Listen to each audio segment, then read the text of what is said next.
Desculpa. Lazarine, boa noite. Deixa eu tomar um pouquinho d'água, né?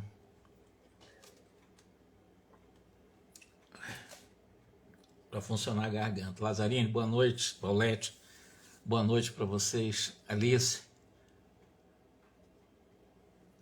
excelente noite para todos nós. Dona Eleusa, boa noite.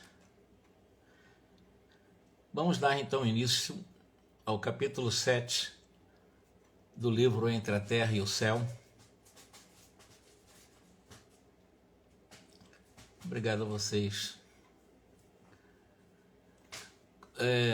Vamos começando aqui a fazer essa reflexão.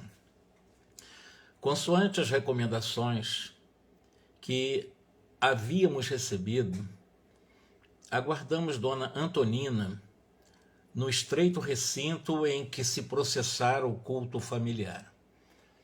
Agora conseguimos reparar o ancião desencarnado com mais atenção. Esse culto, na última leitura reflexiva que eu fiz, eu fiquei emocionado diante da indagação do filho da Antonina sobre a questão do perdoar 70 vezes 7 vezes, se isso servia para perdoar o pai que teria abandonado a Antonina por outra mulher, deixando ela com 4 crianças, e um já desencarnado, uma menina desencarnada. Sofrimento absurdo, né? Num bairro pobre do Rio de Janeiro. E ela com aquela grandeza do tamanho do mundo, né? A gente, Deus me livre, que tamanho é essa mulher, a Paulina? Mas, claro, ele também, sobretudo ele, quer dizer, com um extremo carinho mostrando para o filho, porque ele é seu pai também. Né? Além de tudo, ele é seu pai, você deve a gratidão a ele também. Mas foi de uma grandeza que veio aquele nó na garganta e disse, meu Deus do céu, me dá um seguro, senão eu não consigo ler. Porque são almas grandiosas demais, né? Como Gúbio, como nós estudamos aqui também, a Cipriana, são um espírito muito elevado que a gente fica vendo assim, existem espíritos desse tamanho, né? Mas nesse culto, depois desse culto, tinha um velho lá, né? E esse velho era o avô dele, era o avô da Antonina. Vocês vão ver aqui quem era esse velho, vamos estudar um pouquinho quem era esse velho que estava lá na casa da Antonina nesse momento. Conservando-me integrais remanescentes da vida física, abatido, trêmulo, bastante trêmulo, parecia inquieto e com a mente em desalinho, dementado, esse velho, na casa da Antonina. Nós tentamos em vão uma aproximação. Esse velho não nos via, não conseguia nos ver. Lembrei ao meu companheiro que poderíamos densificar o nosso perispírito pela concentração da vontade e apressamos-nos nessa providência. Em momentos breves, fornecendo a impressão de recém-chegados, atraímos o interesse. Então eles adensaram as vibrações energéticas para que esse velho pudesse identificá-los ali presente. Eles adensaram as energias, as vibrações, as frequências energéticas do perispírito deles. E o velhinho precipitou-se para nós exclamando, vocês são oficiais ou são praças? Estão pró ou contra? Foram as perguntas feitas pelo velho. Aquele olhar esgazeado era efetivamente de um louco. Hilário, e o André Luiz agora semi-materializado, quer dizer, bastante adensado pelo espírito. Então os dois trocaram as impressões de curiosidade, espantados, e antes que nos pronunciássemos, começou a chorar convulsivamente, acentuando. Então o velho, diante do André Luiz, do Hilário, que também é médico, eu sempre digo isso, né? São 2 médicos, ele começou a chorar, lá na casa da Antonina. Quem trouxe aqui a ideia de perdoar? É a pergunta que o velho faz. Em que ponto me situaria na questão? Eu devo perdoar ou ser perdoado? São perguntas feitas pelo velho. Não entendo a necessidade de discussão em torno de um assunto como esse, entre fraca mulher e 3 crianças. Porque a menina morreu, só está com 3 crianças agora. Comentários dessa, porque lembra que o assunto era o quê? Perdoar 70 vezes 7 vezes. Então o velho está lá, né, fora do corpo físico, também questionando essa questão do perdão. Comentários dessa natureza devem ser reservados para pessoas aflitas como eu, que trazem um vulcão no centro do crânio. Assim dizendo, alteraram-se-lhes as feições fisionômicas. Afigurou-se-nos mais distante da realidade, mais inconsciente. Gritando, quase, continuou, tudo teria sido modificado se me houvessem facultado o encontro com um novo generalíssimo. Então ele vai falar de generalíssimo, alguma coisa muito próximo do marechal, né, nas escalas hierárquicas do exército. Sua Alteza compreender-me-ia a situação. Está falando de Dom Pedro II. Era proposta do marechal requisitar-me para o seu serviço exclusivo.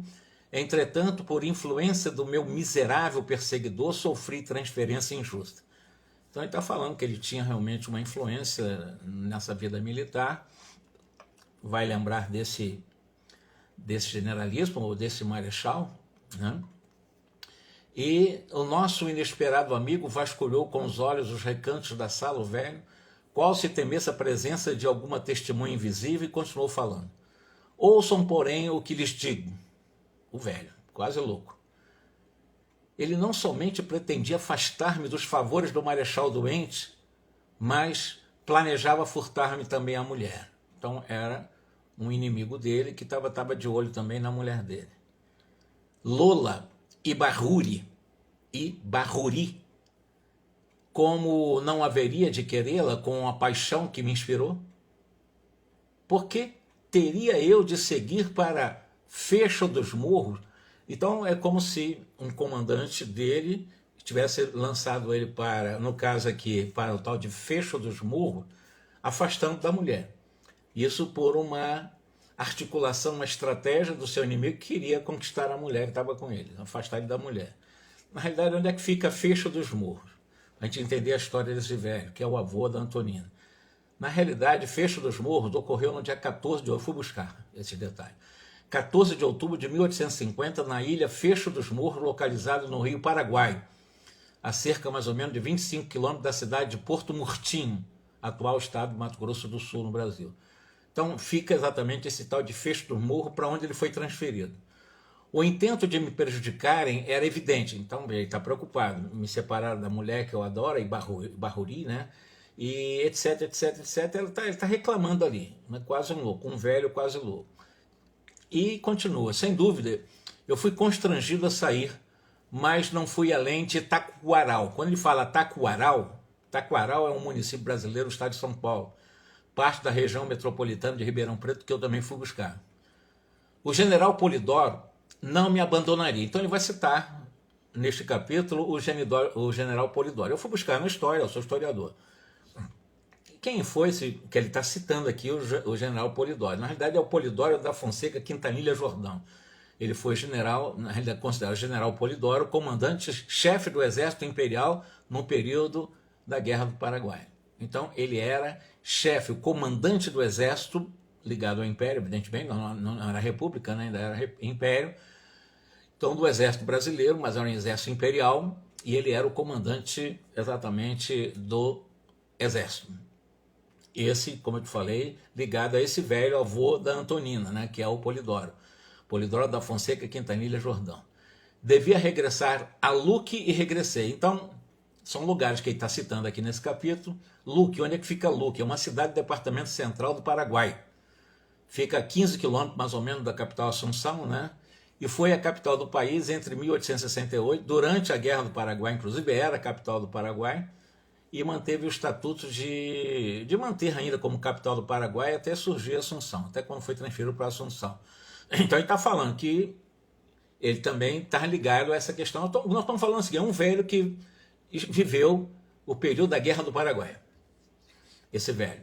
E houve um drama na vida dele em relação a uma mulher, e que um militar também, inimigo dele, tentou separá-lo através de fofoca com os comandantes, e fizeram ele para um lugar, ele foi para outro lugar e tal, lugares distantes, e a mulher estava livre para o outro, né? O infame Esteves, que é esse inimigo dele, contudo, agira sem descansar. Além de assaltar-me os direitos de enfermeiro no quartel-general, desviar a atenção de Lola, a formosa Ibahuri, ou Ibarri, né, não mais me pertencia. Entregara-se ao amigo desleal. Então era uma mulher que estava apaixonada e por fofocas internas, em termos militares, para deslocar durante a Guerra do Paraguai, tirar de tal lugar e botar para outro, para deixar a mulher livre para esse tal, né, acabar realmente atacar, né, e exatamente para ganhá-la, né, e conseguiu isso. Ele chama de amigo desleal. Nossa pequena chácara de laranjeiras, o nosso jardim estavam esquecidos. Quem disse que não me sacrifiquei na aquisição da encantadora casinha por mim confiada a essa pérfida mulher, essa Lola? Durante um mês, muito longo e terrível, eu suspirei pelo retorno aos carinhos da Lola, dela, né? Quando eu tornei ao lar, naquela estrelada noite de maio, eu encontrei-a nos braços do traidor. Então, enquanto ele estava lá na frente da batalha, lá na Guerra do Paraguai, quando ele voltou, ele viu essa traição. Lola tentou desculpar-se, mas surpreendi os dois juntos. Quis vingar-me de imediato, espetando com meu punhal. Todavia, as tropas deixariam a cidade daí a 3 dias. Então ele pensou, não vou matá-la agora, porque essa tropa vai embora, ele vai também. E o meu inimigo, que se esgueirara na sombra ante a minha aproximação, deu-se pressa em viajar a serviço rumo a Itaúguá. Itaúguá também é um distrito do departamento central lá do Paraguai, dentro do Paraguai. O ódio passou a dominar-me, ensiquecendo-me. Encontrá-lo-ia, em alguma parte, abraçá-lo-ia com a mesma cordialidade, que vou fingir que nada aconteceu com esse inimigo dele, amigo da onça, né? E com esse fingido comportamento, né, ele abraçaria, como ele está dizendo aqui, e é o que ele está dizendo, com que me abraçara pela primeira vez e arrancar-lhe ia a vida. Assim fiz. Aparentei ignorar a realidade da traição, busquei-o sorrindo, oh, como é que tá, meu irmãozão, aqui dentro daquela mentira, né? E sorrindo envenenei-o. Creio, contudo, que somente me abalancei a semelhante ato, porque ele era impudente, libertino e cruel. Impudente quer dizer uma pessoa impúdica, né? Uma pessoa sem moral, uma pessoa libertina, desequilibrada no campo do sexo, também cruel. Por isso que ele achou que deveria fazer isso, envenená-lo.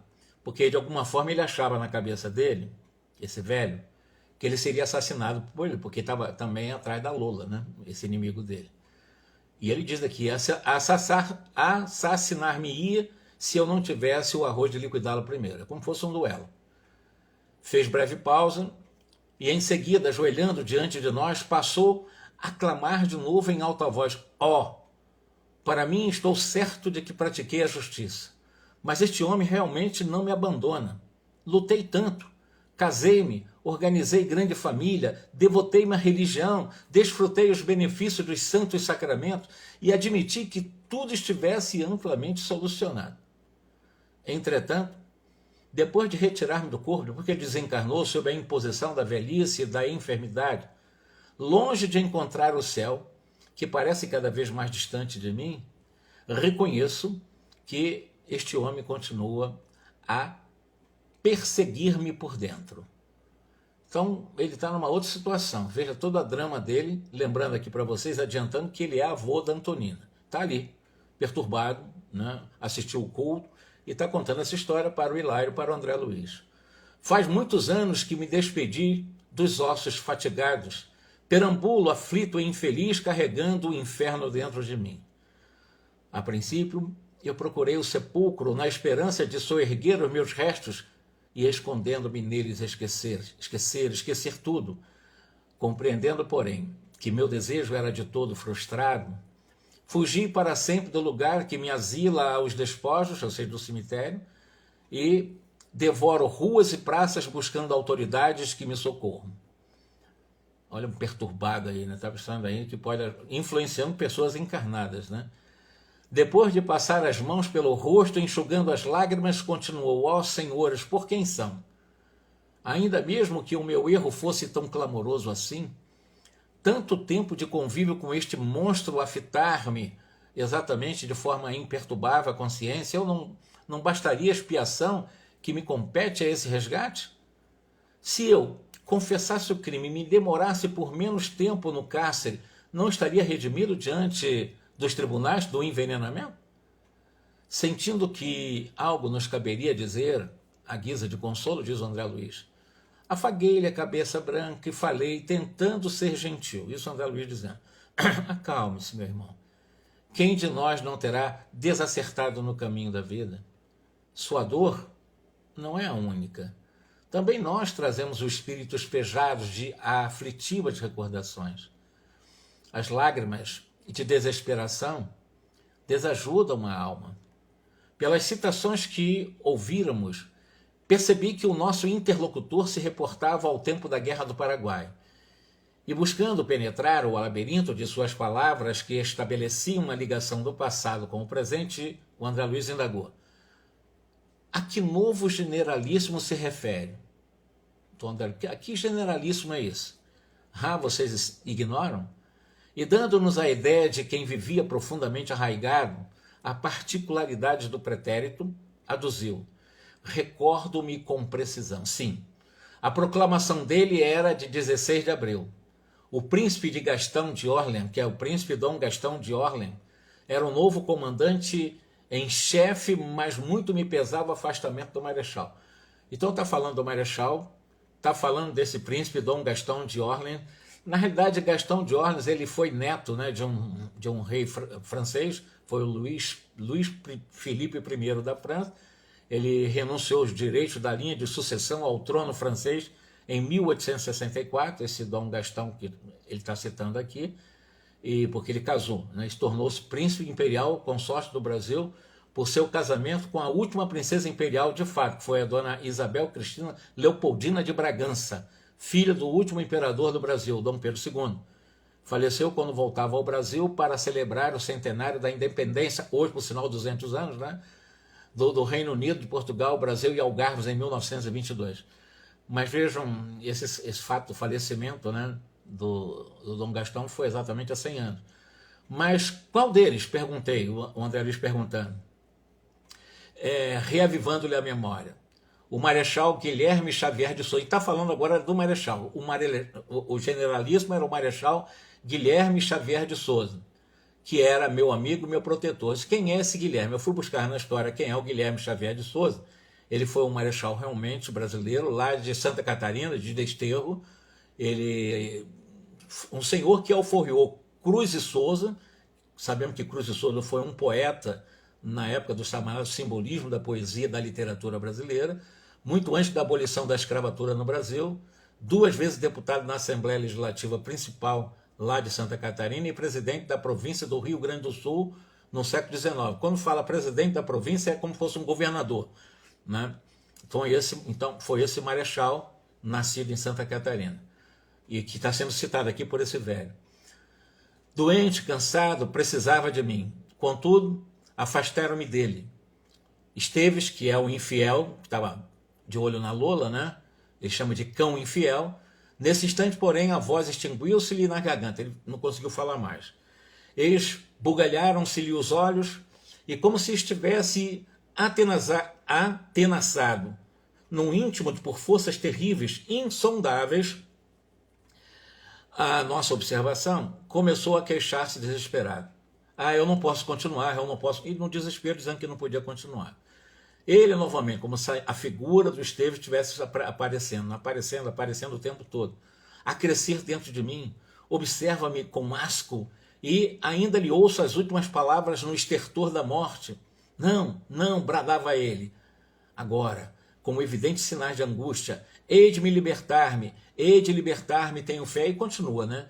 Comovidamente acerquei-me do pobrezinho e considerei. Então ele está em toda essa angústia, bebendo esse drama. Ele envenenou esse Estevão, que era exatamente alguém que estava traindo ele por uma mulher que ele gostava, que inclusive ligada ao Paraguai, né? Ibarres, e a Lola, né?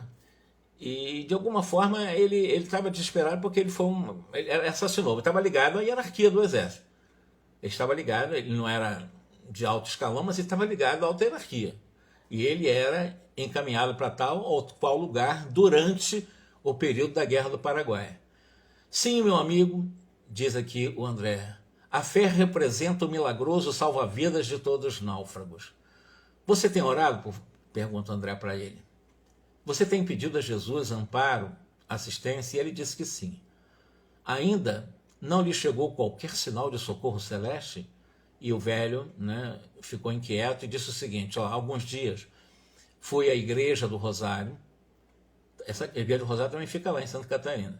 Recordando, como sempre, a visita que fiz até lá na véspera de minha partida para a guerra, e tanto rezei que tive a felicidade de ver o marechal, que me pareceu de súbito estava mais moço e incompreensivelmente refeito. Esse marechal que ele cita aqui, como eu disse, como ex-presidente de uma província do Rio Grande do Sul, ele era tipo de um governador do Sul lá. E ele apareceu para ele durante a ida dele à igreja do Rosário, lá em Santa Catarina. Roguei-lhe proteção, ao que me respondeu informando que o meu caso seria tomado em apreço. Então houve uma resposta nas suas preces quando ele foi a essa tal de igreja do Rosário. Que eu descansasse, pois ainda os nossos erros sejam grandes, maior é a compaixão de Deus que nunca nos ampara. Então ele deu uma resposta inteligente. Ele foi acolhido sim, né? Ele percebeu a presença, inclusive, desse general, o generalíssimo, né? E disse para ele ficar tranquilo, porque Deus é compaixão, né? Ele nunca nos desampara, disse para ele. Exibindo um gesto de profundo abatimento, acrescentou: mas até agora eu não tive o menor sinal de renovação do caminho. E o André Luiz acariciou a cabeça branca dele, né? E nesse momento disse o seguinte: olha, esteja convencido de que a bondade de Jesus não nos faltará. Prometa ajudar-me, compadeça-te de mim, gritou ele mais uma vez para André Luiz. De coração intimamente tocado por semelhante apelo, diz o André Luiz, hipotequei-lhe a decisão de colaborar em sua paz e soerguimento. Quando o infortunado ancião procurava abraçar-me, Clarencio, que é o ministro, que é o comandante desse grupo, chegou guiando a outra pupila, que era aquela outra mãe que também visitaria a filha desencarnada, o filho desencarnado, como Antonina vai visitar também a sua filhinha desencarnada, e eles estão exatamente indo, acompanhando as duas pessoas, porque eles querem conhecer Júlio, que também está nesse local, que foram recolhidos os filhos dessas duas mães, né? Então, o Clarencio trouxe a outra mãe, a Antonina também é uma das mães, e simpático e humilde, após cumprimentar, não manteve distância o mentor no átimo, compreendeu, apesar disso, vemos-nos concentrar-se por momentos, densificando-se para auxiliar com mais presteza. Muito interessante esses processos, que eles se densificam para serem vistos e poderem conversar, porque a pessoa não consegue chegar ao nível dele, mas eles conseguem chegar ao nível de sofredor. A mente deles, desse velho, fixou-se com recordações que o obcecam. Mais experiente do que nós outros, guardou-nos nos braços com paternal carinho, conquistando-lhe a confiança e inquiriu: o que procura o meu irmão? Já o ministro Clarencio conversando com o velhote aí. Eu venho suplicar o socorro de Antonina, minha neta. Então aqui ele confessa que é neto, que é avô da Antonina, que é a mãe que vai visitar também o filho lá nesse local de socorro, onde está o Júlio também. É a única pessoa que se lembra de mim com amor. Dentre os numerosos membros de minha família, só ela me oferece asilo na oração. E por que reiniciar-se as referências lamuriosas? O Clarencio colocou a destra sobre a cabeça de nosso interlocutor, como a sondar-lhes o íntimos em minuciosa perquisição, e em seguida informou: temos aqui nosso irmão Leonardo Pires, é o nome do velho, desencarnado há cerca de 20 anos. 20 anos, esse livro é de 1945, na década de 40. Então nós estamos falando de alguém que desencarnou, que ele morreu velho, esse velho morreu idoso. Ele participou da Guerra do Paraguai, mas ele morreu com bastante idade, morreu no período de 1920, 20 e pouco. Quando o jovem foi empregado do Marechal Guilherme Xavier de Souza, que nós já estudamos aqui, que foi tipo um governador lá do Sul, e hoje conserva a mente detida num crime de envenenamento em que se envolveu quando integrava as forças brasileiras acampadas em Piraju, no Paraguai. Podemos conhecer o delito em suas particularidades na tela das recordações que o atormentam. Isso o Clarencio vendo na tela mental do velho. Aí vai dizer como é que aconteceu o problema. É um domingo de festa de campanha, 11 de julho de 1869, a missa é celebrada em pleno campo por um frade capuchinho, o conde Deu, que é lá aquele que nós falamos, né? Aquele que renunciou para casar com a dona Leopoldina. Então, o conde Deu, com a luzida oficialidade do seu quartel-general, está presente. Nosso amigo, muito moço, ainda aparece no corpo da infantaria. Então, ele era da infantaria do exército imperial, esse avô de Antonina. Não se mostra, porém, interessado nas graves advertências do sacerdote, o capuchinho, que estava fazendo a missa lá no ato religioso, nem no apelo ardente e patriótico do generalíssimo, que pronunciava brilhantes e inspiradas alocuções para os convidados. Fita com impertinência um companheiro recém-chegado, também de Itaúguá, enfermeiro em serviços especiais. É José Estevão, seu inimigo, aquele que acabou realmente traindo ele com a Lola, né? Irrequieto brasileiro de olhos escuros, inteligente, de garboso porte, com seus 30 anos bem feitos. Partilha com o nosso amigo o afeto de linda mulher desquitada, que era a Lola, que abandonou o marido e um filho pelo prazer da aventura. Então ela não era uma mulher, era uma mulher que era aventureira, essa Lola que o velho avô de Antonina se apaixonou. Pires, o irmão que observamos, que é o velho, inconformado com os favores da criatura amada para com o Patrício, que ele odeia, ou seja, ela também se entregou ao seu amigo, né, o Estevos, e ele não gostou, achou que estava sendo traído, mas ela era mulher aventureira também. Para com o Patrício, que ele odeia, finge ignorar a situação e insinua-se maneiroso e gentil. Isso ele já contou antes, o Clarence está só mostrando o que está acontecendo no cérebro dele. O Clarence está trazendo para nós o que ele já contou lá para o André Luiz. Terminada a festa, convida Esteves para uma refeição mais íntima. Juntos, comentam entusiásticos as noitadas do Rio, ansiosos pelo retorno às seduções da retaguarda.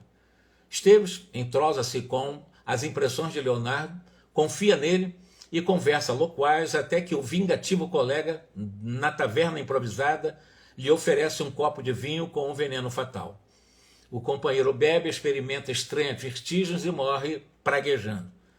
O acontecimento é recebido com admiração. Um médico argentino, inclusive, é chamado a opinar e verifica o envenenamento. Contudo, as autoridades julgam manter o silêncio seria o mais acertado naquele momento, porque estava havendo uma guerra contra o Paraguai. Lembrando que a Argentina era aliada ao Brasil. As tropas deveriam seguir rumo ao Paraguai e o caso é encerrado sem maior investigação. Quer dizer, o caso não foi para frente, embora esse médico argentino viu que tinha sido envenenado. Leonardo acompanha o exército para a vanguarda e tenta esquecer o ocorrido. Então ele foi, como se nada tivesse acontecido. Convive ainda com a requestada mulher, com essa Lola, né, que era aventureira mesmo, desquitada, por mais algum tempo, mas de regresso à terra natal, desinteressa-se dela e casa-se no Brasil, deixando vários descendentes. Desencarna, então ele não casou com a Lola, né, ele depois casou com uma outra mulher. Desencarna, enfraquecido, todavia no leito de morte, reconhece que a lembrança do crime lhe castiga o mundo interior. Esquece quase todos os demais episódios da existência para centralizar-se apenas nesse que é o trauma que ele traz na consciência. Afinal de contas, ele é um assassino.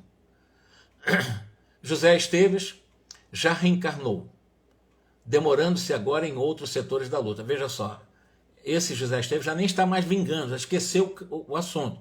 Mas o José Esteves consciencial do velho permanece. Esse que foi assassinado pelo vinho lá com veneno, o problema já passou, já está reencarnado. Mas o velho ainda carrega a imagem dele e ele cobrando, o tempo todo vendo esse tal inimigo imaginário, né? Mas Leonardo Pires vive com a imagem do assassinado, que se revitaliza cada dia na memória dele ao influxo das sugestões da própria consciência que se considera culpada. Então, o que foi assassinado já está reencarnado, já está em outro nível, já outra forma de pensar, mas o assassino continua vendo ele, perseguindo ele e tal, na própria consciência. Como vemos, é a lei de causa e efeito a cumprir-se naturalmente. Nesse instante, porém, Antonina, em seu veículo sutil, perispírito, surgiu à porta da câmara em que seu corpo dormia, vindo ao nosso encontro. Então, agora, ela está emancipada do corpo e foi ao encontro desse grupo. O velhinho desencarnado demonstrava absoluta indiferença ante a descrição do Clarence. Mas, como se a presença da nobre senhora lhe despertasse um novo interesse, fitou-a, de olhos subitamente iluminados, e bradou: Antonina, Antonina, socorre-me, tenho medo, muito medo, e começou a falar na sua loucura. Antonina, que fora do corpo denso se mostrava muito mais delicada e mais bela, fixou triste e inquiriu: Vovô, que fazes? O ancião curvou-se e implorou: Ajuda-me. Todos na família me esqueceram, com exceção de ti. Não me abandones. Ele, o meu ferrenho inimigo, me tortura por dentro. Lembra que esse ferrenho inimigo já está reencarnado. Esse ferrenho inimigo ele traz na consciência, é uma criação dele, é o trauma interexistencial que ele traz. Assemelha-se a um demônio morando em minha consciência. Tentava agora enlaçá-la, aflito, mas Clarencio interferiu, indicando-nos: Ouça-me, nossos irmãos prometeram pará-lo e de certo cumprirão a palavra. Nossa abnegada Antonina, no momento, precisa ausentar-se em nossa companhia, por algumas horas. E, abraçando o paternal, recomendou: Você pode igualmente auxiliá-lo. Guarde-lhe a casa enquanto os meninos repousam. Amanhã receberá, por sua vez, o socorro de que necessita. O velho sorriu conformado e aquietou-se. Deixando a sós, na sala estreita, saímos para a noite. Então eles agora saíram para onde estão as crianças desencarnadas e o Júlio, né? Mas o interessante que nós vimos aqui é que o velho estava pedindo muito o apoio da Antonina, sua neta, que era a única que lembrava dele, e nesse momento não podia, porque ela tinha um compromisso, né, de visitar a sua filhinha desencarnada. E o que o Clarencio fez para o velhote? Olha, fica aqui, procura tomar conta. O velhote está perturbado, não tá? Mas tem ligação afetiva com a neta, com a Antonina. Então o que ele pôde fazer para liberar a Antonina, para ela poder fazer o que tinha que fazer e não ficar ali preso a ele e ele cheio de lamúrias, né? Fica aqui, olha, toma conta da casa aí, toma conta das crianças e tal. Quer dizer, deu até um servicinho para ele, perturbado que ele estava, mas deu um servicinho para ele. Entrelaçando as mãos e conservando nossas irmãs no circuito fechado de nossas forças, empreendemos a formosa romagem. Se deram as mãos, Clarencio, Hilário, André Luiz, Antonina, a outra, que também foi buscada por Clarencio, com mãos dadas, eles volitaram rumo a esse local onde estão acolhidos essas crianças desencarnadas. Quem na Terra poderá... Aí ele vai começar a descrever, né, essa viagem. Né? Quem na Terra poderá imaginar as deliciosas sensações da alma livre? Viajando com a rapidez do pensamento, avançamos à frente da sombra noturna, largando para trás o deslumbramento da aurora em colorido e cantante alvorada. Isso é meio poético, né? Atingindo formosa paisagem, banhada de suave luz, em que um parque imponente e acolhedor se distendia, fixei o semblante de nossas companheiras que se mostravam estáticas e felizes. Um ambiente maravilhoso durante o sono, Antonina vivendo esse momento. É um espírito realmente muito especial para estar fazendo uma viagem com a velocidade do pensamento. Não é qualquer espírito, tem que ter uma certa estatura espiritual. Né? Dona Antonina, amparando-se em Clarencio, qual se for uma filha apoiada nos braços paternos, perguntou: por que não transformar esta excursão em transferência definitiva? É uma coisa bem interessante. Ela é evoluída, está sofrendo muito, foi traída, está com 3 filhos, porque um morreu, que é essa que ela vai visitar agora, vivendo uma extrema penúria material. E nesse momento, com a sensação de extrema paz, de felicidade, num êxtase, ela até teve a ideia, né? Disse: poxa, não voltar mais para a carne. Não é suicídio, mas, poxa, que tão bom, né? Por que não transformar esta excursão em transferência definitiva, você não precisar mais voltar para o meu corpo? É claro que isso aí pode acontecer com qualquer um, voltar um ambiente maravilhoso desse, livre, leve, voltar para lá de novo. Mas vamos ver como é que é tratado esse assunto, porque foi ela que levantou essa questão. Pesa o corpo a maneira de insuportável cruz de carne quando conseguimos sentir a terra de longe. Ou seja, não é fácil viver na terra. É o que a Antonina está dizendo. É verdade, concordou a outra irmã que se sustentava também em nós. Por que não nos é dado permanecer esquecidos os pesares dos dissabores do mundo? Porque num êxtase desse, eles não têm vontade de voltar para o corpo. Compreendemos, ajuntou Clarice, aí vai dar a lição dele. Compreendemos quanta inquietação punge o espírito reencarnado, mormente quando deserto, desperto, para a beleza da vida superior. Entretanto, é indispensável saibamos louvar a oportunidade de servir sem jamais desmerecê-la. Achamos-nos ainda distantes da redenção total e, todos nós, com alternativas mais ou menos longas. Devemos abraçar a luta na carne de modo a solver com dignidade os nossos velhos compromissos. Então não pense nisso não, você ainda tem compromisso lá com a terra, tire isso da cabeça. Vocês precisam voltar. Somos viajores dos milênios incessantes. Ontem nós fomos auxiliados, hoje nos cabe auxiliar. À medida em que avançamos, ondas de perfume acentuavam-se em torno de nós, revigorando-nos as energias e induzindo-nos a respirar a longos sorvos, flores. Ele vai descrevendo o cenário de contextura delicada, pendiam abundantemente de árvores vigorosas, embalsamando as leves vieiras. Esse ambiente que eles estão chegando lá, onde estão as crianças recolhidas. Como se trouxesse agora todo o busto engrinaldado de luz, Clarencio sorria bondoso, iluminado. Emudecera-se a palavra. Sentimos-nos todos magnetizados, enternecidos ante a beleza do quadro que nos prendia a admiração.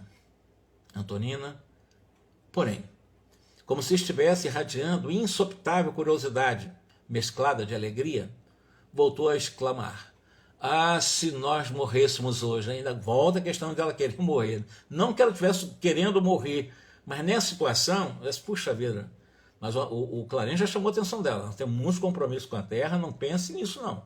Você ainda tem que resolver muitos problemas de milênios aí lá na Terra.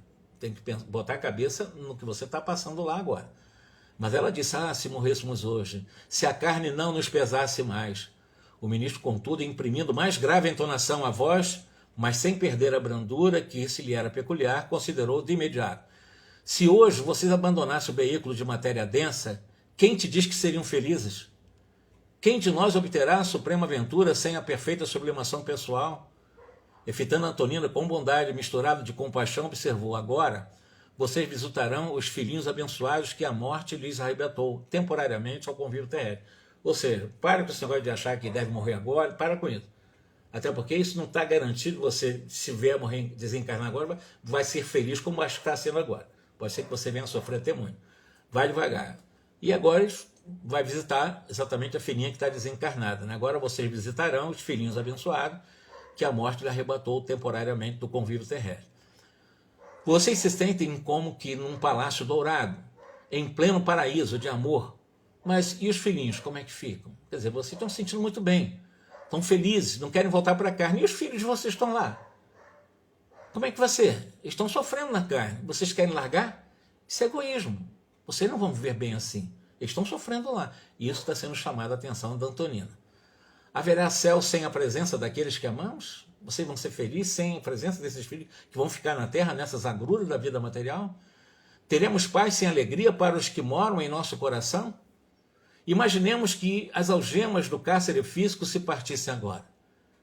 O atormentado lar humano cresceria de vulto na saudade que as tomaria de assalto, e aí a lembrança dos filhos aprisionados no planeta acorrentá-las-ias ao mundo carnal à maneira de forte raiz retendo a árvore no solo escuro. O que é que ia acontecer? Vocês não iam ser felizes. Vocês estão se sentindo bem agora, isso é momentâneo. Mas esse negócio de vocês quererem sair e não quer voltar para a carne, se acontecesse, ia ser muito pior. Porque os seus filhos que estão sofrendo as agruras da vida material, pela própria saudade, iria como uma corrente a atraí-los, e vocês vão sofrer muito mais. Então não é momento de estar pensando nisso. Antonina chamou a atenção dela de uma forma bem amorosa. As súplicas e os gemidos, as lutas e as provas dos rebentos menos felizes da existência lhes falariam o espírito mais imperiosamente que os cânticos de bem-aventurança dos filhos afortunados. E naturalmente desceriam do céu para a terra, preferindo a posição de angustiadas servas invisíveis, trocando a resplendente glória da liberdade pelos dolorosos padecimentos da prisão. Está explicando para ela, tira a cabeça de querer viver essa paz transitória que vocês estão vendo nesse ambiente maravilhoso, porque o compromisso de vocês é lá na terra. E se isso acontecer, vocês com certeza não ficariam nessas condições, vocês voltariam para a terra para tentar ajudar seus filhos. Isso é natural, então tire isso da cabeça. As duas mulheres ouviram as sensatas ponderações, sem dizer nada. Fim da pausa ligeira, o Clarencio continuou: nós somos devedores uns dos outros. Laços mil nos jungem ou nos prendem os corações. Por enquanto, não há paraíso perfeito para quem volta da terra. Tanto quanto não existe purgatório integral para quem regressa ao humano servidor, não. O amor é a força divina, alimentando-nos em todos os setores da vida. E o nosso melhor patrimônio é o trabalho, com que nos compete ajudar-nos mutuamente. Na paisagem banhada de luz, diz o André Luiz, experimentei mais alta veneração pela natureza, que em todas as esferas é sempre um livro revelador da eterna sabedoria. Nossas irmãs, tocá-la por júbilo inexprimível, afiguravam-se-me formosas madonas de sonho repentinamente vivificadas diante de nós. É pelo trabalho, prosseguiu Clarence, exatamente pelo trabalho que nos despojamos pouco a pouco de nossas imperfeições. A Terra, em sua velha expressão física, não é senão energia condensada em época imemorial, agitada e transformada pelo trabalho incessante. E nós, as criaturas de Deus, nos mais diversos degraus da escala evolutiva, aprimoramos faculdades, crescemos em conhecimento e sublimação através do trabalho. O verme, arrastando-se, trabalha em benefício do solo e de si mesmo. O vegetal, respirando e fruitecendo, ajuda a atmosfera e auxilia-se. E o animal, em luta perene, é útil à gleba em que se desenvolve, adquirindo experiências que lhe são valiosas. E nossa alma, em constante peregrinações, através de formas variadas, conquistas os valores indispensáveis e sublimes para essa ascensão através de múltiplas reencarnações. Nós somos filhos da eternidade, em movimentação para a glória da verdadeira e imortal vida. E só pelo trabalho, ajustado à lei divina, alcançaremos o real objetivo de nossa marcha. Antonina, que parecia mais acordada que a sua companheira, perguntou para o Clarence: por que não guardamos a viva recordação de nossas existências anteriores? Por que nós esquecemos as vidas anteriores? Pergunta para o Clarence. Não seria bendita a felicidade ao reencontro consciente com aqueles que mais amamos? Sim, sim, confirmava Clarence, sem dúvida. Enquanto nossa deliciosa excursão prosseguia célere, mas, na condição espiritual que ainda nos situamos, não sabemos orientar os nossos desejos para o melhor. Nosso amor ainda é insignificante migalha de luz sepultada nas trevas do nosso egoísmo, qual ouro que se acolhe no chão em porções infinitesimais no corpo gigantesco do lixo ou do detrito.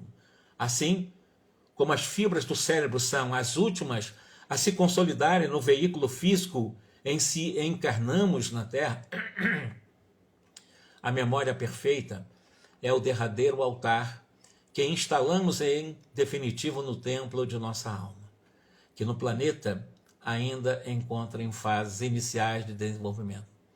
É por isso que nossas recordações são fragmentárias.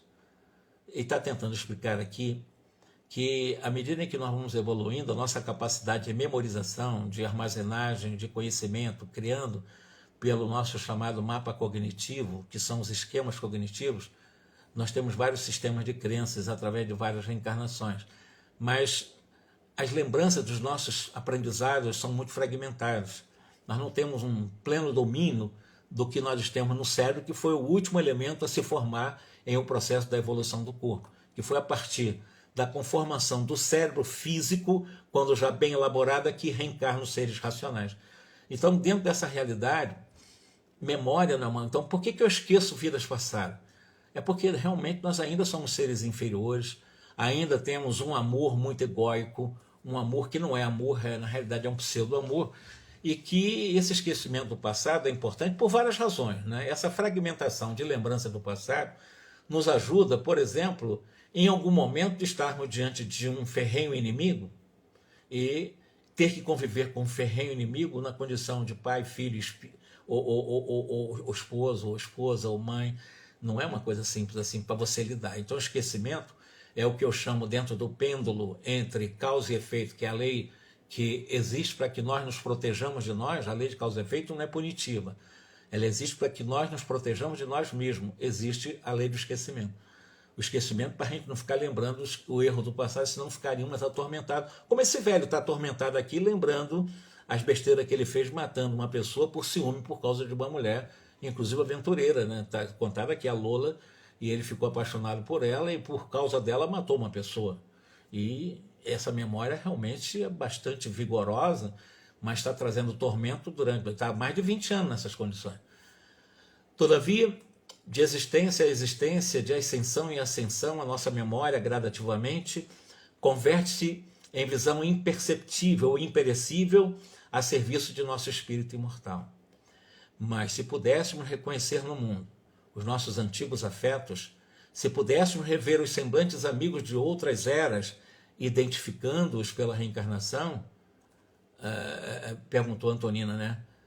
Como é que poderíamos retomar o contato com os melhores? Não seria recuperar igualmente os piores? Atalhou Clarence. Ou seja, se você lembra dos melhores, certamente você também estaria recordando dos piores.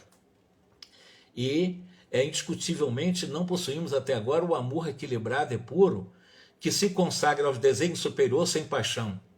Ainda não sabemos querer sem desprezar, amparar sem disservir. Nossa afetividade, por enquanto, padece deploráveis inclinações. Se o esquecimento transitório não saberíamos receber no coração o adversário de ontem para regenerar-nos, regenerando, a lei é sábia. Então o esquecimento é importante. Quantos inimigos estão dentro da própria família? Inimigos ferrenhos mesmo, inimigos de episódios mortais, estão dentro de uma família. Se houvesse essa lembrança o tempo todo, ia ser um inferno a vida dessa família. Então o esquecimento é extremamente importante porque nós não temos o amor suficiente para superar na lembrança estar em contato direto e familiar com inimigos. É isso que ele está dizendo para Antonina. Porque Antonina estava pensando, mas se nós lembrarmos das coisas boas, das boas parentes, reencarnar, tudo bem, aí é ótimo. Mas nem sempre é assim. Por isso o esquecimento é a misericórdia ante a lei de causa e efeito. De qualquer modo, porém, não esqueçamos que o nosso passado, o nosso espírito, assinala todos os passos da jornada que lhe é própria, arquivando em si mesmo todos os lances da vida para formar com eles os mapas do destino, de acordo com os princípios de causa e efeito que nos governam a estrada. Mas somente mais tarde, quando o amor e a sabedoria sublimarem a química dos nossos pensamentos, é que conquistaremos a soberana serenidade capaz de abranger o pretérito em sua feição total. Ou seja, quando nós estivermos mais esclarecidos, mais evoluídos intelectual e moralmente, com muito mais facilidade mergulharemos em nosso passado e abranjaremos esse nosso pretérito com muito mais integralidade, com muito mais totalidade de detalhamento. Porque nós já temos grandeza, amor suficiente, que nós conquistamos diante dessa soberana serenidade. Não teremos problema de rever o nosso passado, se for necessário, mas com uma visão muito mais ampla, com uma consciência muito mais dilatada, com uma memória ao infinito, porque nós chegamos a essas condições. Aí podemos voltar, mas nas condições atuais não podemos, não devemos. Por isso que é contraproducente para quem trabalha com terapias, inclusive eu trabalho com terapias, fazermos os processos de hipnose para regressão a vidas passadas. Isso é muito perigoso. É extremamente perigoso, exceto casos excepcionalíssimos em que você tenha segurança e conheça bem a técnica da hipnose para a regressão de vidas passadas. Sem isso, é extremamente perigoso qualquer processo hipnótico para levar as pessoas em estado alterado de consciência a voltar à vida passada, porque pode ser até que ela não volte. Como esse velho não está conseguindo voltar. É complicado. Ela vai viver um presente, aquele passado trazido, mal conduzido por um processo hipnótico para uma regressão. Então, regressão é uma coisa importante para um processo terapêutico, para quem sabe lidar, vendo a oportunidade e vendo se realmente vai surtir algum efeito para drenar traumas do passado, ao invés de manter mais fixados esses traumas do passado. Então tem que ter muita tarimba, muita capacidade para levar pessoas à hipnose para a regressão de vidas passadas. Por isso que o esquecimento é importante. O esquecimento é extremamente importante. Quando for mais evoluído, tudo bem, mas agora não. O ministro fez um ligeiro intervalo, sorriu paternalmente para nós e rematou. A lei, contudo, é invariavelmente a lei. Viveremos em qualquer parte com os resultados das nossas escolhas. O firmamento parecia responder às sugestões e os bandos de aves mansas que pousavam, ele vai contando exatamente um cenário bonito e de repente vai mostrar para nós, no próximo capítulo que nós vamos fazer no próximo sábado, vai mostrar exatamente como é que são tratadas as crianças. Ainda não tem um contato direto com o Júlio, vai ter talvez talvez no próximo reunião já vamos falar como é que vai ser o contato com o Júlio, por que o Júlio foi recolhido, em que condições ele está, e uma situação lamentável do Júlio ainda como criança, vocês vão ver nos próximos capítulos. Mas obrigado, Lazarino, pelo carinho, pela atenção, pelo acompanhamento, pelo apoio, está me prestigiando aqui, está aqui fazendo esse estudo. É um estudo que me dá muito prazer, muita alegria, porque eu estou aprendendo barbaridade com André Luiz e eu imagino que eu estou passando um pouquinho também desse conhecimento que está me ajudando também, me perdoe a palavra, barbaridade, está me ajudando muito. Que Jesus nos abençoe. Eu vou entrar no 9º capítulo no próximo sábado para dar sequência a esse diálogo, porque agora nós vamos entrar exatamente numa instituição. Detalhe, nós vamos encontrar a presença, sabe de quem? Adiantando para vocês, de uma mulher chamada Blandina. Ela é uma das diretoras, se não a diretora-geral dessa instituição onde está o Júlio. Vocês sabem quem é a Blandina? Vou adiantar para vocês. Blandina foi Meimei. Aliás, Blandina, ela foi Blandina, foi Meimei reencarnada, esposa do Arnaldo Rocha, lá em Minas Gerais. Mas Blandina também foi o nome dela em encarnação anterior, que vocês vão encontrar no livro Ave Cristo, em que ela foi uma escrava. É o mesmo personagem, né? Que foi a Meimei, que nós conhecemos do nosso movimento espírita. E ela vai estar também aqui no próximo capítulo, ou nos próximos capítulos. Ela é muito citada aqui, tá bom? Muito obrigado a vocês, muita luz, muita paz. Muito obrigado, Paulette, Alice, Lazzarini, Kátia, Marilda, o nome que eu estou botando aqui, que eu estou rodando aqui. Um grande abraço para vocês, então, até sábado, dando continuidade aqui ao nosso estudo reflexivo, tá bom? Boa noite, muito obrigado.